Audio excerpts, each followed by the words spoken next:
B-Mac hanging out with us after this game. And look, DJ, I'm coming right at you. What's your first takeaway from this game? What was the key to the Browns winning this one? Yeah, it was the Ravens' missed opportunities in scoring position. 4 times they were in scoring positions. Got stopped on the 4th down fullback dive to Patrick Ricard, right? Then another interception by Tyler Huntley that Denzel Ward picks off. And then I don't think I've ever seen this, Russ, right? 2 missed field goals by Justin Tucker. One was blocked and one he just missed to the left. So you have to be able to score points when you're in the red zone and scoring opportunities. If you can't do that, it's going to be hard for you to win games. And this Ravens team has struggled down the stretch scoring points, period. Now, for beginning of the year, their defense was much maligned, but it's played really well. Even in this game, 5 out of the last 6 games, they've held opponents to 14 or less points, and they lost that one game to the Jacksonville Jaguars, and this loss again today while holding a team to 13 points. The offense has to come along with this defense if they want to make a serious run in the playoffs. Yeah, for me, it was all about the Browns defensively because, as you mentioned, technically the Baltimore Ravens defense, they played good enough for them to win. But the difference was the Cleveland Browns, they forced turnovers. You talked about the interception, the fumble were all huge plays in favor of the Cleveland Browns. They made Tyler Huntley look like a backup quarterback. He never was comfortable. They ran the football well, but they didn't do anything significant enough for them to put points on the scoreboard, especially in the red zone. So that was the biggest deciding factor for me in the Cleveland Browns coming away with a huge win was just their defensive effort was so dominant because Deshaun Watson, they didn't do a lot offensively. They did what they were supposed to do given the opportunities, but their defense was the catalyst for them winning this ball game. Well, since you mentioned him, B-Mac, what'd you think about Deshaun Watson? This is game 3 back now from the suspension. How'd you feel about the way he played? No turnovers. That's always a plus. That's smart football. He didn't blow you away with his numbers. We have yet to see the Deshaun Watson performance that we grew to love from him in Houston. But he played pretty efficient football, to say the least. And the most important stat for Deshaun Watson in regards to everything in totality, he outperformed the opposing team quarterback. That's huge. So no turnovers, was smart with the football, made some things happen with his legs. He took chances given the opportunities. There weren't a lot of chances, but yet and still no turnovers. That was the most important thing in regards to what Deshaun Watson was able to do, a throwing touchdown as well. No turnovers, because that was the issue for Baltimore that led to this loss, in my opinion. Yeah, B-Mac, I think he used the perfect word, right? Efficient. He was efficient with the football, knew where to go with the football, didn't turn it over, used his legs to keep the chains moving that one time on a 17-yard scamper. And we haven't seen the electrifying player that we're used to seeing in the past. We've seen glimpses of it last week. He was getting tackled on 3rd and 8 and was able to find Donovan Peoples-Jones for a first down. But he did a really good job finding Amari Cooper in some zone coverages, being able to find Donovan Peoples-Jones on that 2-yard pass for a touchdown where the zone coverage, Patrick Queen, was just over just a little bit too far. Throws it on the inside so he can catch it and run it and get up the field. So he's just working his way back. To me, these last couple games for the Cleveland Browns are all about Deshaun Watson just getting comfortable playing football again because he hasn't played in almost 2 years. Lige, I want to ask you about Justin Tucker because we were watching that and just absolutely shocked to see him miss a field goal within 50 yards. Hadn't done that in about a year. Just black, and getting one blocked might not be totally his fault, right. But Justin Tucker is the most accurate kicker of all time, right? Yeah. Is one game enough to make you worried about him?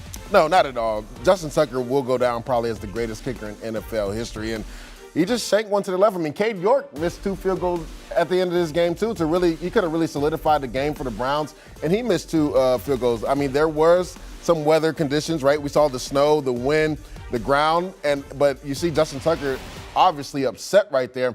But you don't worry about Justin Tucker. He's saved the Ravens so many times. Again, he'll go through his process, see what went wrong in this game, and they'll correct it, and he'll be fine.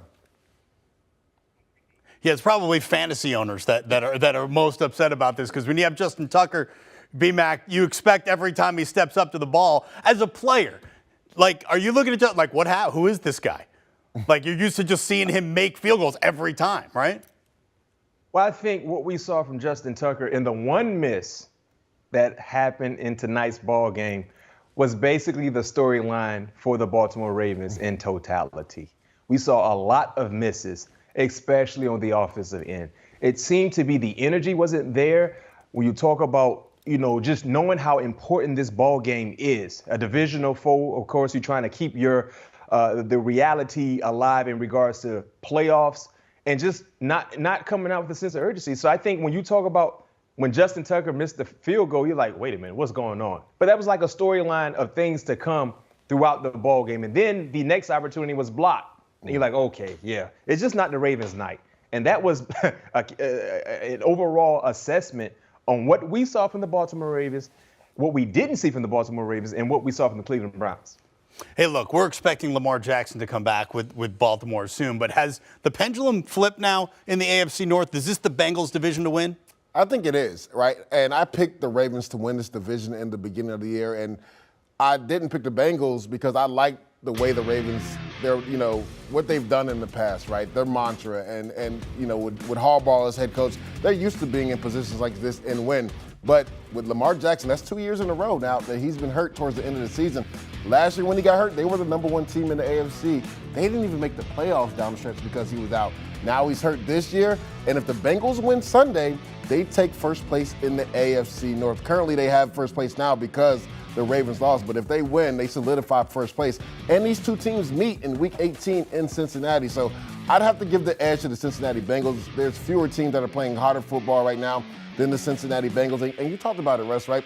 This Ravens offense has been bad, like really bad. The only time they've scored over 20 points was against the Jacksonville Jaguars, and they lost that game. So they've really struggled these last few weeks. They got to get it going on offense. I don't know what Greg Roman can do to kind of open up the playbook for Huntley if he has to play one more game. But when Lamar Jackson comes back, they have to get this offense going because this defense has played well enough for them to win games. LeJay, I'm right there with you. I agree. This is Cincinnati Bengals. This is Cincinnati's division to lose. One team is thriving, the other team is just trying to survive. Of course, you know who's thriving. That's the Bengals, right? And without Lamar Jackson, you saw the final three remaining opponents for Baltimore, Atlanta, Pittsburgh, and Cincy. Without Lamar Jackson, Atlanta could beat Baltimore.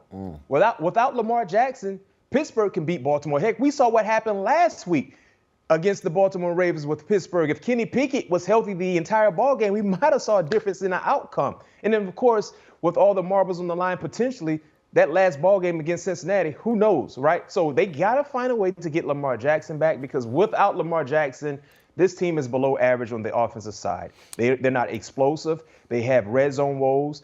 They're not running the football in the way that we've seen when Lamar Jackson has been in the lineup. And clearly, Mark Andrews is not Mark Andrews without Lamar Jackson. So they have a lot going on. Hopefully, they can get their star quarterback back sooner than later because without Lamar Jackson, yes, they currently have a playoff spot.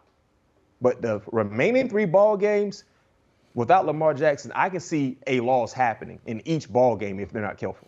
Big, no doubt, perhaps pivotal. Cleveland, a 10-point winner, 13-3 over the Baltimore Ravens. B-Mac, thanks a lot. Lige, thank you as well. And the Browns now 3-1 in their last 4 games, knocking on the door, starting to come to fruition late in the regular season. A big win for the Browns at home over the Ravens.